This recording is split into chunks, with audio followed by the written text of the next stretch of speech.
মুহাম্মাদের ধর্মকে আমি মেনে নেব না। এই রকম ভাবে আবু তালেবের ইন্তেকাল হয়ে গেল, কিন্তু তার কপালে হেদায়েতের নূর ছিল না। যেহেতু আমার চাচা আবু তালিব সারাটা জিন্দেগি আমাকে এতই মহব্বত করেছে, আমাকে এত হেল্প করেছে, আমাকে ভালোবেসেছে, এজন্য করে আমাকে ভালোবাসার ওসিলা করে জাহান্নামের সবথেকে হালকা শাস্তি যেটা আছে, ওই হালকা শাস্তি আমার চাচা আবু তালেবকে দেওয়া হবে। সবথেকে হালকা শাস্তি হলো তার পায়ে ওই আগুনের জুতা পরিয়ে দেওয়া হবে। আর ওই আগুন এতটা প্রখর হবে যে ওই আগুনের এত প্রখর হবে, ওই আগুনের তাপে তাপে ওই আগুনের তেজ এসে মাথার ঘি পর্যন্ত টকবর টকবর করে ফুলতে থাকবে। এটাই হলো জাহান্নামের সবথেকে কম শাস্তি রে মুসলমান। আল্লাহ রাসূল বলছেন, যেহেতু আমার চাচা সারাটা জিন্দেগি আমাকে এতই মহব্বত করেছেন, এজন্য করে জাহান্নামের এই সবথেকে কম শাস্তি এটাকেই আমার আবু তালেব আবু চাচাকে দেওয়া হবে।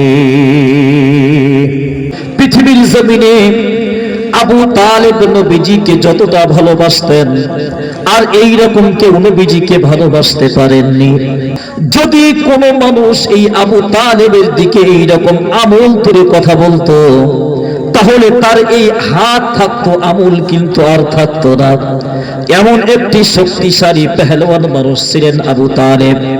আবু তালেব বলছেন, ভাতিজারে, আমি আবু তালেব যতদিন বেঁচে থাকবো ততদিন পর্যন্ত তোমার গায়ে ফুলের টোকা আমি লাগতে দেব না।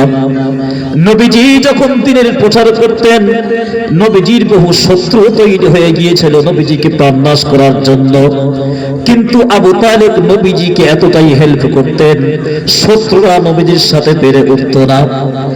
এই আবু তালেবের যখন ইন্তেকালের সময় হয়ে গেল, আবু তালেব এমন সময়ে মারা যাবে, আবু তালেবের আর অন্যান্য ভাইরা আবু তালেবের চতুর্দিকে ঘিরে বসে আছে। নবীজি যখন শুনতে পেলেন আমার প্রাণ প্রিয় চাচা আবু তালেব হয়তো মারা যেতে পারে, নবীজি শেষ সময় আবু তালেবের কাছে গিয়েছেন দেখা করার জন্য।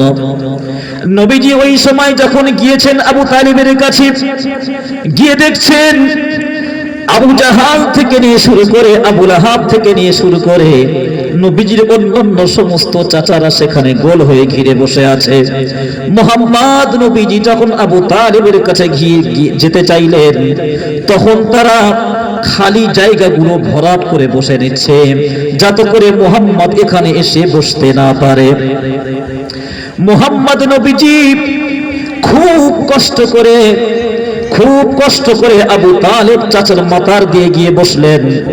মাথার কাছে গিয়ে বসে বলছেন, ইয়া আমার চাচাজি, আপনি সারাটা জিন্দেগি এতই আমাকে মহব্বত করেছেন, এতই আমাকে হেল্প করেছেন, এই ইন্তেকালের সময় আমি মুহাম্মদ আপনার একটা কথা আমি বলে দেব, মরণের সময় শুধু আপনি একটা বার কলেমাটা পড়ে নেন, লা ইলাহা ইল্লাল্লাহু মুহাম্মাদুর রাসূলুল্লাহ। এই কলেমা খানি আপনি পড়ে নেন চাচা গো, হাসরের ময়দানে আমি মুহাম্মদ নবী আপনাকে সুপারিশ করে জান্নাতে নিয়ে যাওয়ার দায়িত্ব আমি মুহাম্মাদের উপরে ছেড়ে দেন। নবীজি বলেছেন, চাচা গো, আপনি শুধুমাত্র একটা বার আপনি কলেমা পড়ে নেন, হাসরের ময়দানে আপনাকে জান্নাতে কেমন ভাবে নিয়ে যেতে হয় সেটা আমি মুহাম্মদ দেখে নেব। আবু তালেব কলেমা পড়তে যাবেন এমন সময় নবীজির অন্যান্য চাচা যারা সেখানে বসেছিল, ইসলামের দুশমন আবু জাহাল আর আবু লাহাব বলতে লাগলো, আবু তালেব, তুমি সারাটা জিন্দেগি তোমার বাপ দাদার ওই ধর্মকে তুমি অনুসরণ করে চলেছো, আর আজ তুমি ইন্তেকালের সময় মুহাম্মাদের এই ধর্মকে তুমি আপ্যায়ন করে নেবে নাকি?